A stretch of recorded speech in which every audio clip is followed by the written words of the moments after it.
श्रीलंका के घने जंगलों के बीच एक छोटा सा विहार था। वहां पर एक भिक्षु रहते थे जिनका नाम था महातिस्स। महातिस्स का जीवन अत्यंत सरल था। उनमें ना कोई इच्छा, ना ही कोई लालच और ना ही किसी वस्तु का मोह था। उनका एक ही लक्ष्य था, धर्म के मार्ग पर चलकर सत्य की प्राप्ति करना। वह प्रतिदिन प्रातः काल उठते, ध्यान करते और फिर भिक्षाटन के लिए निकल जाते।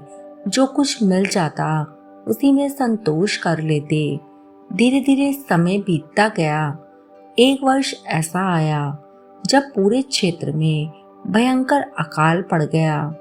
खेत सूख गए, नदियां सुकड़ गईं और लोग स्वयं भूखे रहने लगे। अब भिक्षुओं को भिक्षा मिलना लगभग बंद हो गया। महातिस्स भी कई कई दिनों तक केवल पानी पीकर रहते, लेकिन उनके चेहरे पर कभी कोई शिकायत नहीं दिखाई दी। वे कहते, भूख शरीर की परीक्षा है, लेकिन चरित्र आत्मा की परीक्षा है। एक दिन लगातार 7 दिनों तक उन्होंने बिल्कुल भोजन नहीं किया। उनका शरीर कमजोर पड़ने लगा, उनका चलना भी कठिन हो गया। फिर भी वे ध्यान और साधना नहीं छोड़ते थे। 8वें दिन वे जंगल के रास्ते से गुजर रहे थे। तभी उनकी नजर एक आम के पेड़ पर पड़ी। पेड़ के नीचे कई पके हुए आम गिरे थे, सुनहरे, रसीले और सुगंधित। उन्हें देखकर किसी के मुंह में भी पानी आ जाए। महातिस्स कई दिनों से भूखे थे। उनकी आंखों के सामने अंधेरा छाने लगा। उनका शरीर कांप रहा था। मन ने कहा, एक आम उठा लो, कोई नहीं देख रहा।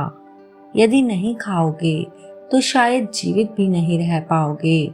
लेकिन अगले ही क्षण उनके भीतर से दूसरी आवाज आई, क्या यह आम तुम्हारा है? महातिस्स रुक गए। उन्होंने चारों ओर देखा। पेड़ किसी किसान का था, आम उनके नहीं थे। बिना अनुमति लेना चोरी होती, चाहे वस्तु कितनी भी छोटी क्यों ना हो। उन्हें अपने गुरु की शिक्षा याद आ गई।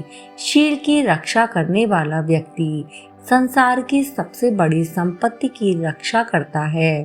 भूख बढ़ती ही जा रही थी, लेकिन महातिस्स ने उन आमों को हाथ तक नहीं लगाया।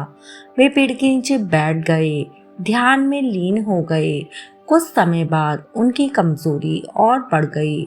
उन्हें लगा जैसे प्राण निकल जाएंगे, लेकिन फिर भी उन्होंने एक आम नहीं उठाया। उसी समय वहां पर बगीचे का मालिक आ गया।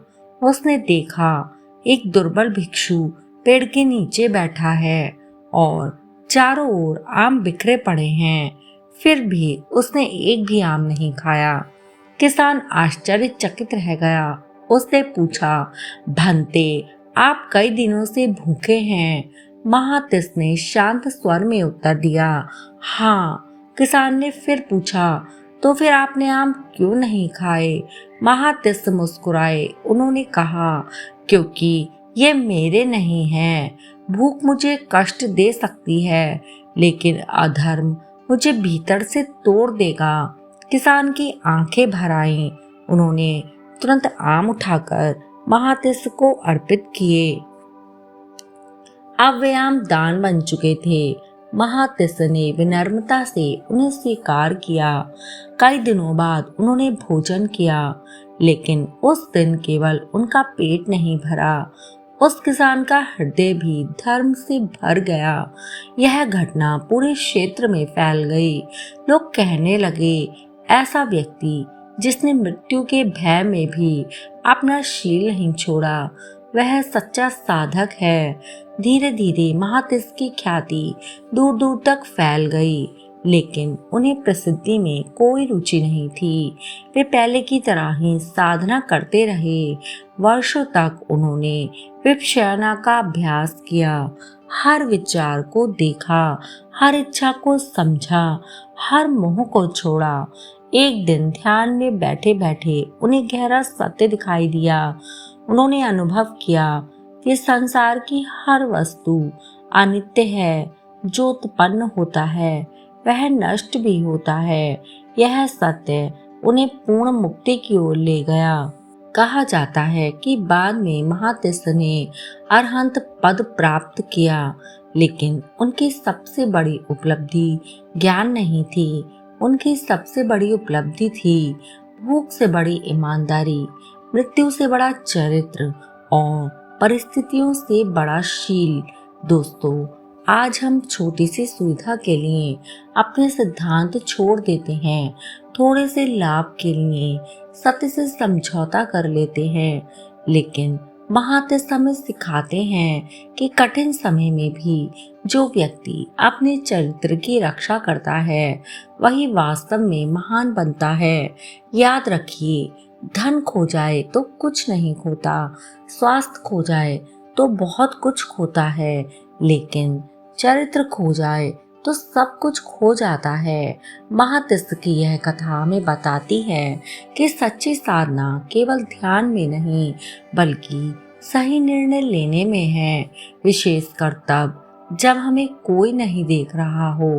मित्रों, यदि आपको यह प्रेरणादायक कहानी पसंद आई हो तो कमेंट में अवश्य लिखें नमो बुद्धाय और चैनल को सब्सक्राइब करना ना भूलें।